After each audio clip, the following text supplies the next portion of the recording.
Company. Wouldn't you know, you get in the middle of your work and look like something the cat dragged in and you get company. Come to call. Well, let me get this apron off here and look presentable for you.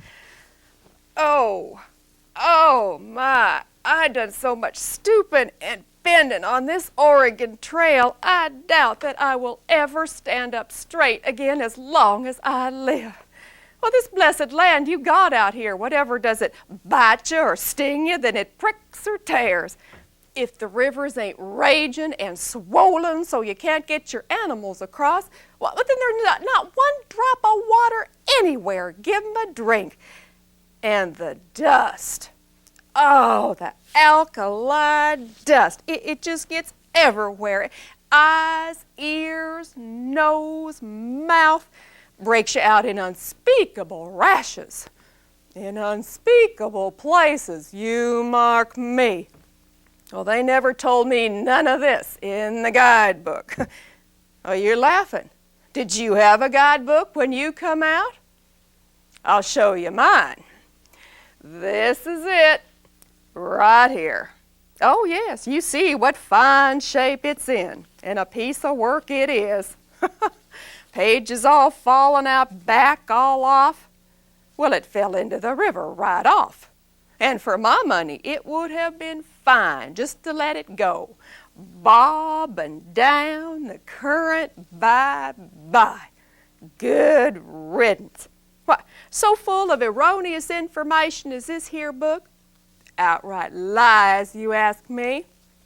If I had relied on this to get me out to Oregon country, I would not be standing here today. No.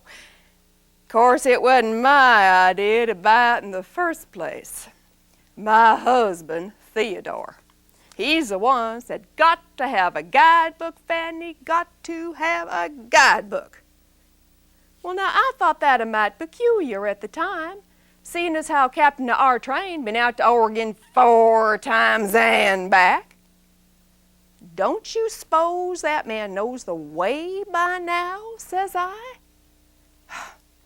Fanny, Fanny, Fanny. Oh, that's what Theo always says to me when he thinks I should know something that I don't, or he thinks I'm being foolish. Fanny, it's on the list, woman. It is on the list. Read for yourself, says he. Beans, bacon, barrels. And there it was, guidebook. So he took it upon himself to buy this very one. Didn't even take me along. No, sir. Much he rues the day. Well, I could have told him. I could have told him it were worthless. It says right there, published in New York City. New York City. What does some fine gentleman from that place know about the Oregon Trail? I would like to know. He never set foot on the same trail as I did. That's clear from what he wrote. So as I say, when it went into the water, oh, for my money, let it go. Counted a lesson learned. But not Theo. No, sir. His idea to get it in the first place, his hard cash money, what won it? His book. He was down off that wagon box and into the water so fast he was a blur. Come up holding on to it like it was something holy. Looking like a drowned rat. And I was thinking, oh, this is a fool's errand if ever there was. However, 5 months I've been on this trail. 2,000 miles. Hearing every time I turn around, Fanny, Fanny, Fanny. Always one thing or another he's a-getting on me for. I'm glad he saved the book.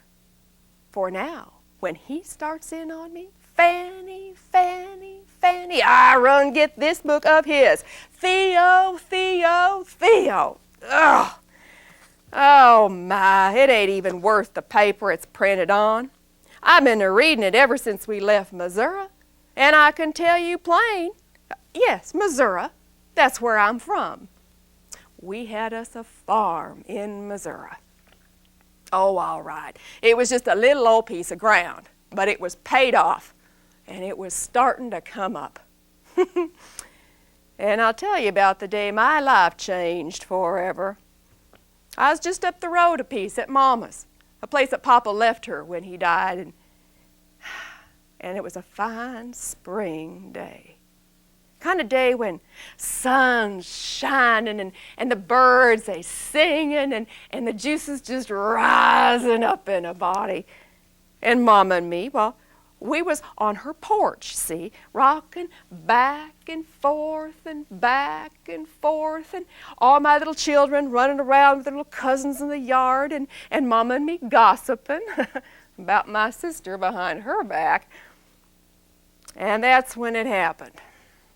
Theo drove up in the buggy. He had him the queerest expression on his face. I thought he'd taken sick.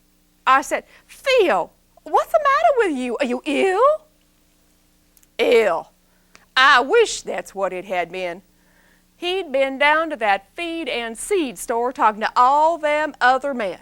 Oregon, Oregon, Oregon. That's all they've been a-talking on for months on end.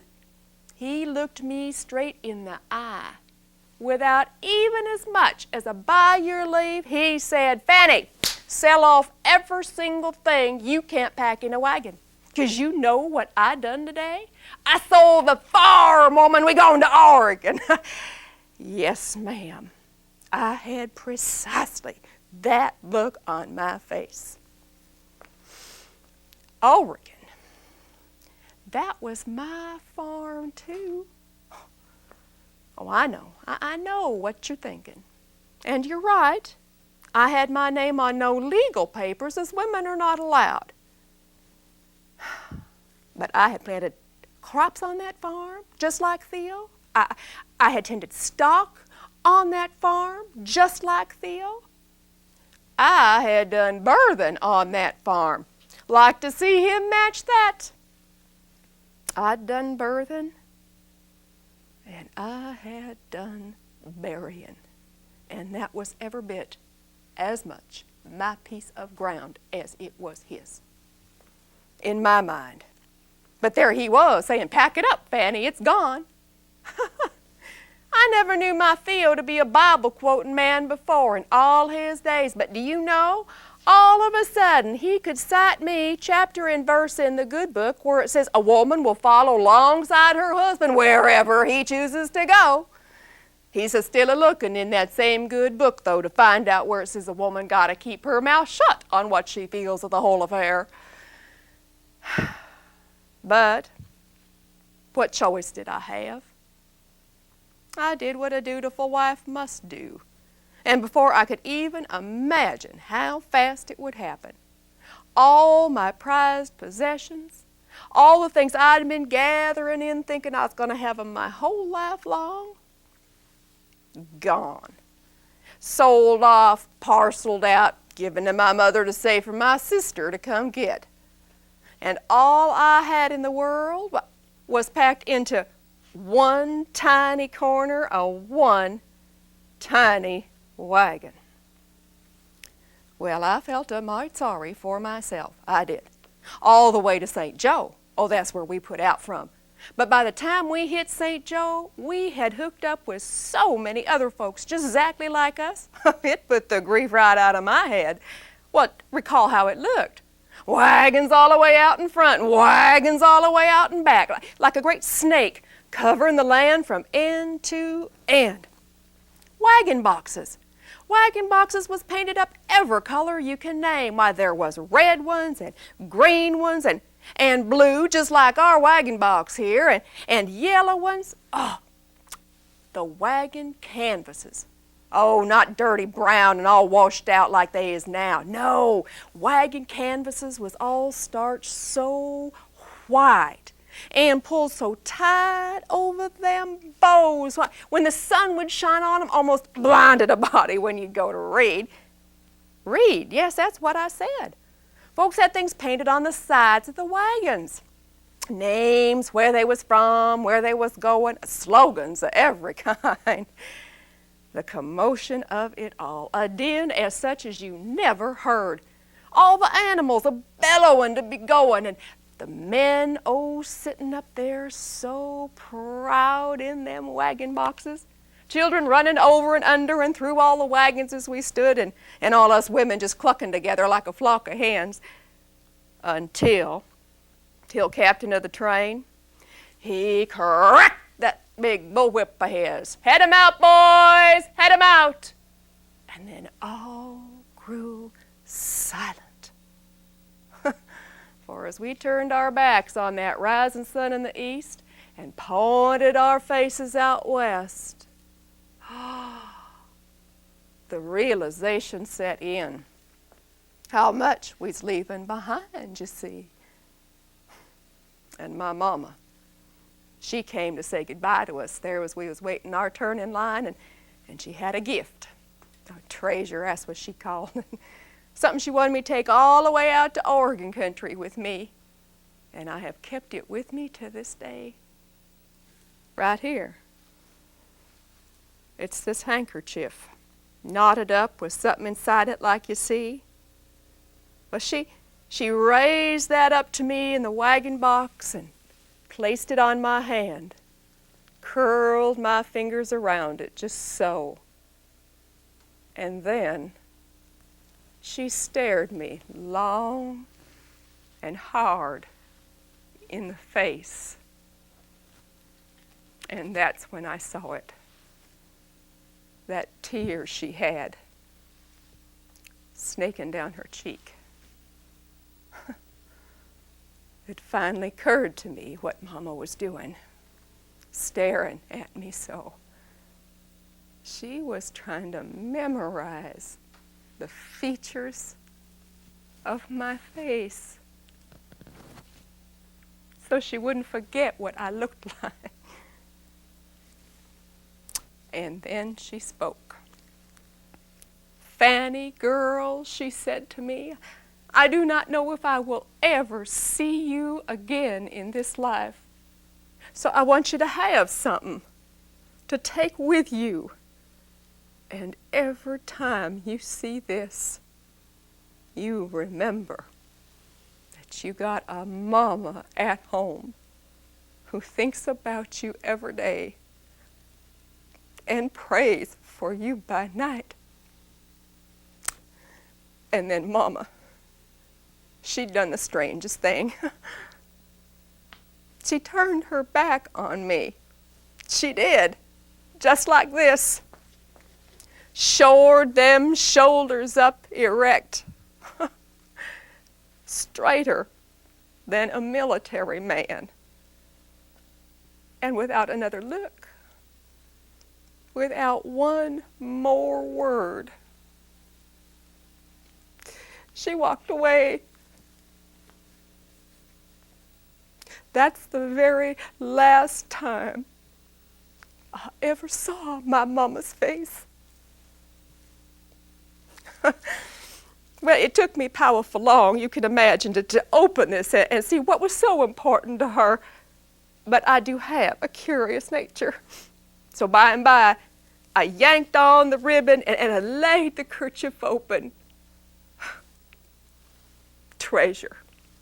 You know what's in here? Hollyhock seeds. Oh, seeds from the flowers right outside Mama's porch. Oh, I know her. She means for me to plant them where we settle down, so I can always have a bit of home wherever I might be. Oh, Mama.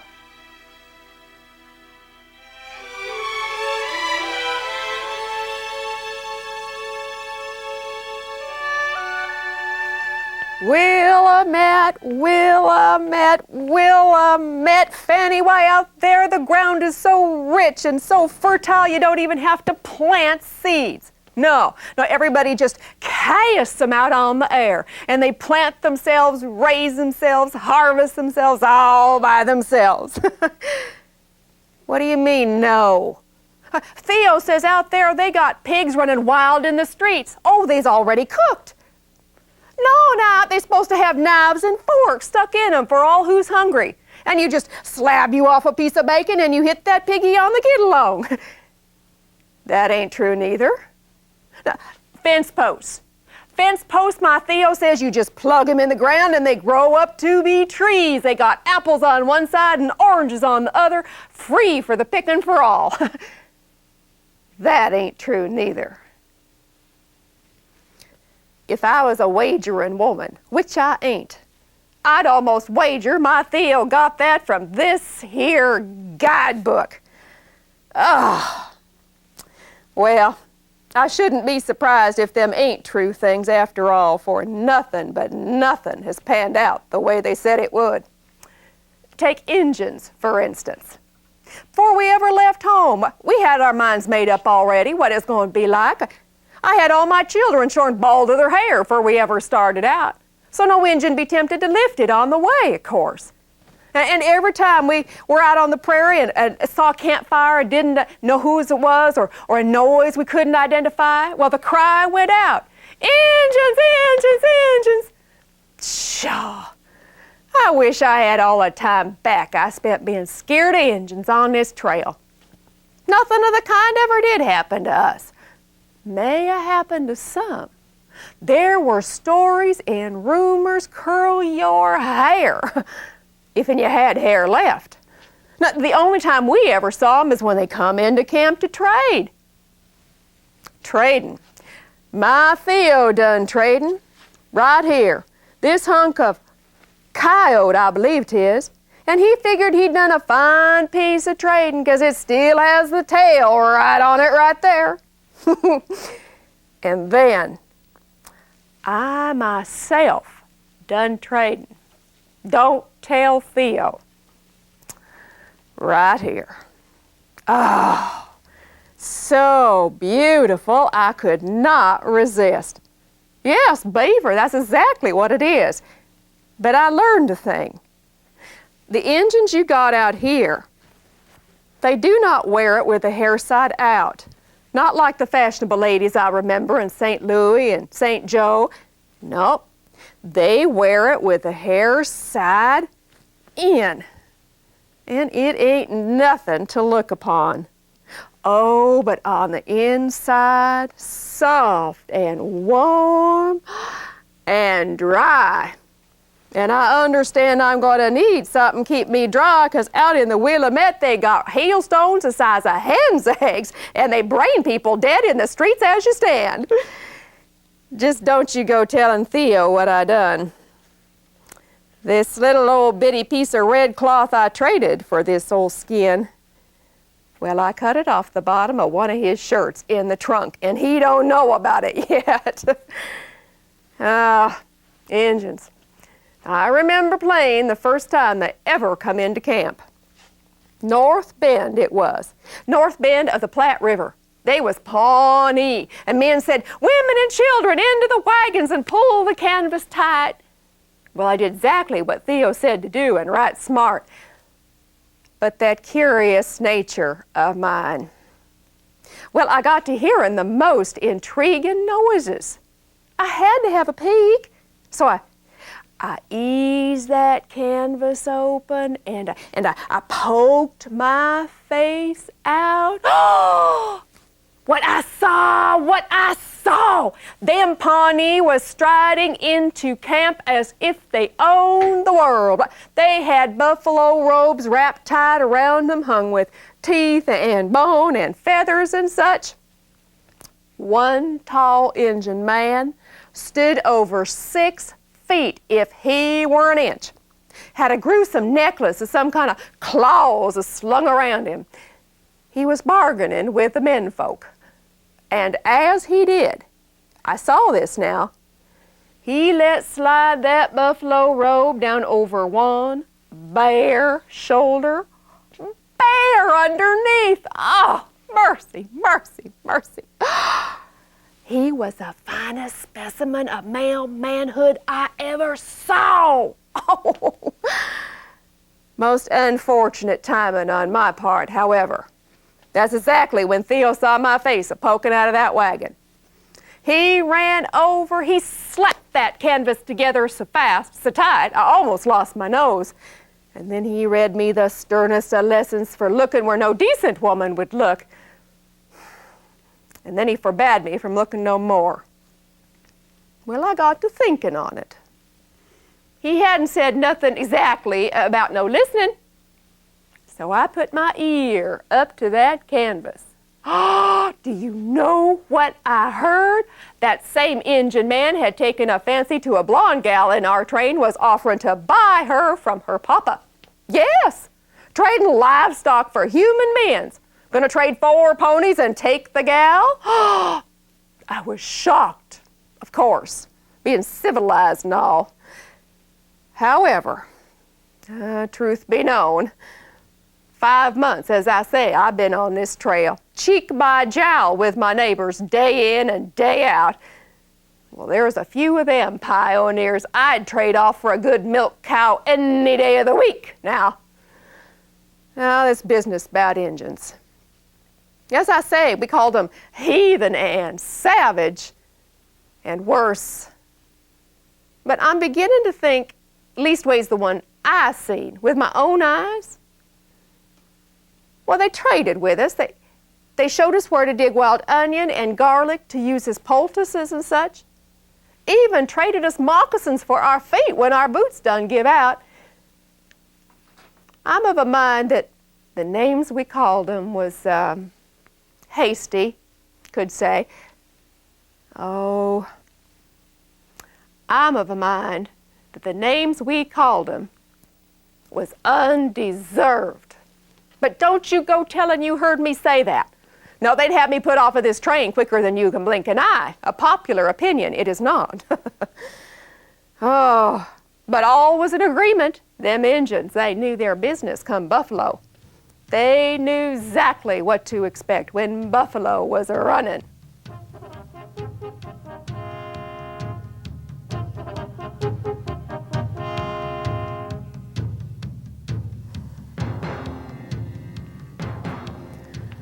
Oh, the buffalo, the buffalo.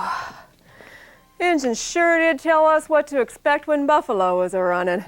They said, "'Fore you ever lay an eye on 'em, well, the sky will grow dark and inky and boil like a great storm a-coming on. And then before you ever lay an eye on 'em, the ground would shake and rumble neath your feet. And then a hot wind would swoosh across the prairie, bearing the stink of the animal." And it happened just that way. Why, when our men saw them buffalo, they was ready. Oh, chased them back and forth in that hot sun all day long, till by nightfall, 14 of them great shaggy beasts lay dead upon the grass. One of which was mine. Yes, I brought down a buffalo that day. Well, now, by the look on your face, you don't think a woman could do such a feat? Psst, there ain't nothing to bringing down a buffalo, as there's so many of them. Well, you just can't miss. A mere child could bring down a buffalo. Well, you just hoist up your rifle and you point it off into the herd yonder. You squeeze your trigger easy, easy, easy. Ah! Well, you pick yourself up off the ground and you just look out there, something else is falling down dead at the end of your rifle. Happens just that way. Well, as I say, our men had chased them back and forth all day long in that hot sun, and they was tuckered out. So they took out the entrails as was befitting, but they determined they'd leave the hides on till morning.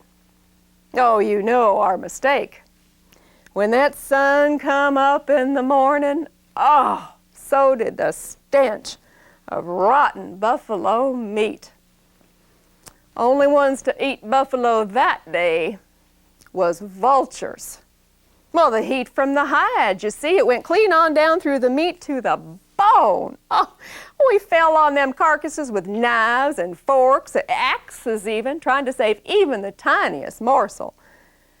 No, sir, them vultures, they made them carcasses look as though they was alive with their beaks and their teeth a-going at one another. We traveled 15 miles that day trying to get away from the noise and the stink, and we could still hear wolves tearing at the flesh by night. A costly mistake, one that we did not think could bear repeating. So we knew what to do the next time we saw buffalo. Only problem being that thereafter the only buffalo we saw was the leavings behind from what the animals that went before. I'm being delicate. Chips, yes, that's exactly what they call them. Buffalo chips, but you mark me, they's buffalo manure no matter how fancy the name you give them. And nobody ever told me I was going to be cooking over no buffalo droppings now. Well, you remember, don't you? Out on the plains, everything you cook tastes exactly like the fuel you're cooking over. Only one thought it was a great adventure gathering in the chips. The children. They made a contest of it. Of course they did. Who could gather in the most? In this very bucket, mind you. And who could take one out and fling it the farthest? And who could drag the greenest into camp? Oh, many's the time I'd be standing there staring at a pile of them horrible things and next to nothing in my cooking pot. It never occurred to me when we left St. Joe that I'd ever run out of anything. We had plentiful food, fresh apples I had, and fresh meat, vegetables, and then it all played out. But we had dried everything, that weren't bad, dried beans, dried apples. But then the dried food, it played out. Well, we had meal and flour, till the meal got maggots in it and the flour went sour from all the river crossings in the rain, and then even that was gone.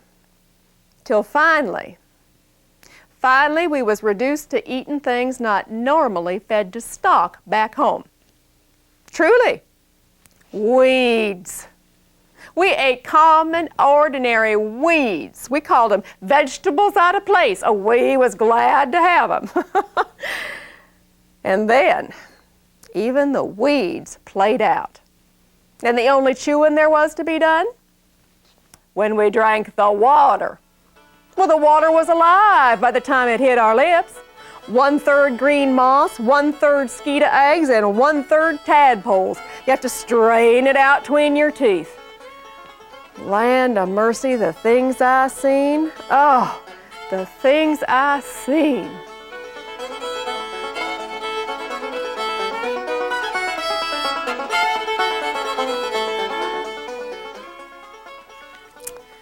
I've been using this guidebook as a journal for lack of paper, writing down all the things I seen in here, for no one would believe what I have lived through, less than they was to seen it written down in my own hand, you see. Here's the day I had to set Great Aunt Susan's dishes aside, and here was my good wood cook stove. Theo said, "Fanny, it will not last you 5 days upon the trail." Well, he was wrong. It lasted 6.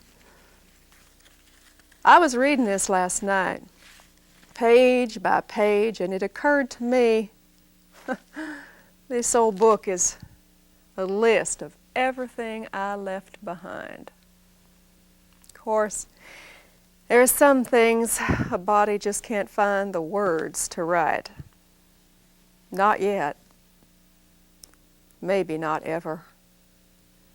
Like Della, my little 4-year-old child. That's all she was, just 4, when we left home. She was always running off out of camp and hunkering down in that tall grass. I was so feared that she'd just hide herself so good we wouldn't be able to find her again. It did happen to some, but I put it to Theo what we could do. I married a brilliant man.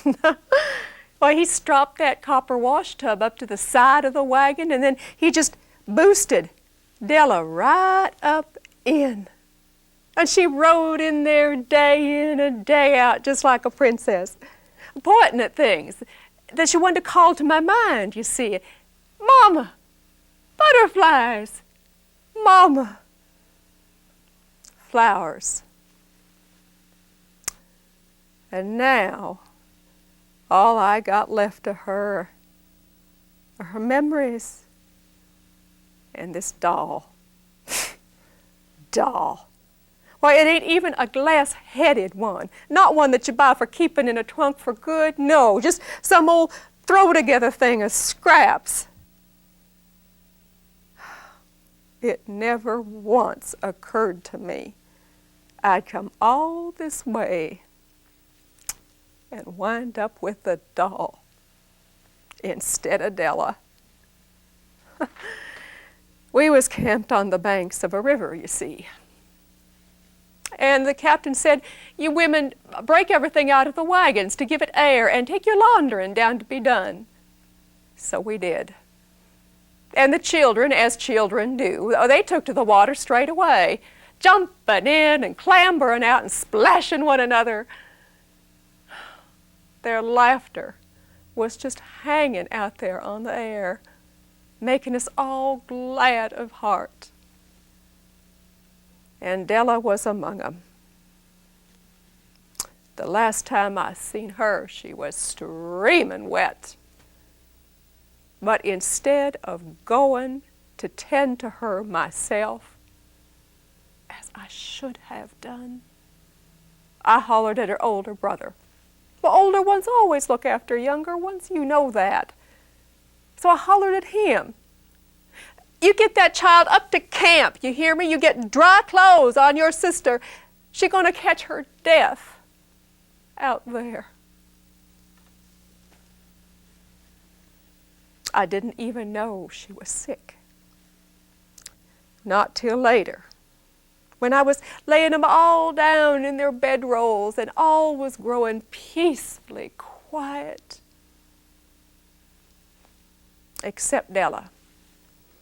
And that child would not be content. She threw that head from side to side, just making the most mournful noises. And even then, my thought was not for her. No one going to get any sleep, her carrying on so. That's what I was thinking. I must take her to the wagon so someone can get sleep. I was half aggravated at that child for the inconvenience of it. Until I scooped down to bring her up to me. And that little cheek brushed mine. And she was burning up. Well, I raced to the wagon and hung the light, praying the whole time I would not see what I saw there. That high, unnatural color they get. That dullness of the eye that tells you it's already too late. Oh, I rummaged through my physician's kit. Certainly I did. But what did I have?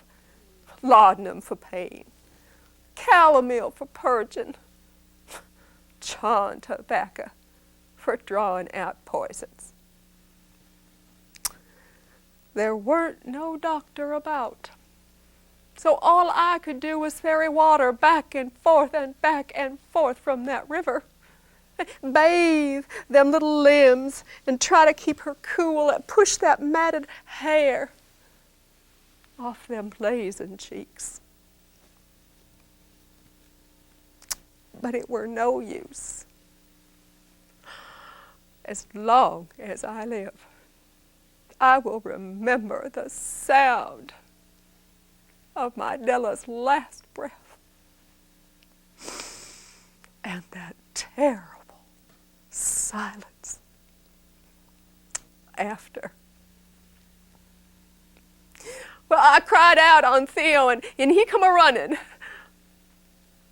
But when he saw it was already too late, he tried to get me to come away, leave my baby in the wagon.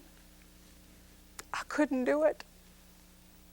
How could I leave her there in the dark alone? So I sent him away. And my Theo, he stood at the foot of that wagon as though he was standing guard.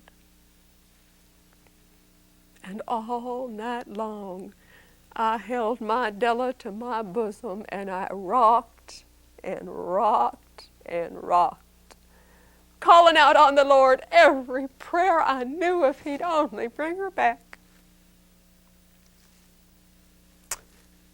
But the Lord had already taken her home.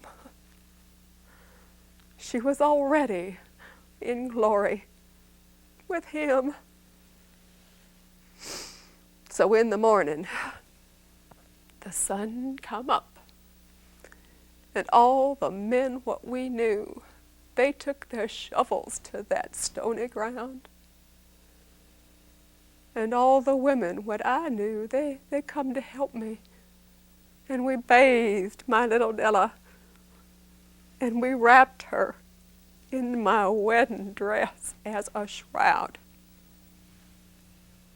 And this time when Theo come to me, he said, "You give her to me. You give her to me, Fanny." I did. Not one sound came out of that man. But when he laid her so gentle in the ground, his shoulders, they was heaving with the grief he kept inside. It don't do to show your feeling when you're a man. At least I'm a woman, and I can grieve. Captain came to where I was, in the wagon yet, and he had a hat in his hand. He kept turning it by the brim. He says, "Now, Mrs. McNeil, you pull your wagon out, for you know what comes next." Oh, I knew. Well, of course I knew. Hadn't I myself done this very thing when it was happening to someone else? Only this time, it was happening to me. But I did as he said, and I pulled us out of line. And then one by one by one, all the other wagons, they lined up in a line. And Captain, he gave a signal with that hat. And one, by everlasting one, all them wagons, they rolled right over the top of that grave. Right over my Della. So as marauders wouldn't dig her up for her clothing. And wild animals would not desecrate her bones. At least we was spared going over. And we rejoined the line. And I looked back. What was I expecting to see? Rock, I suppose. Tree, a shrub, anything at all to put in my mind of the spot. But do you know, when I looked, my own eye could not find the place. Just dust. I know now what the good book means. Dust unto dust.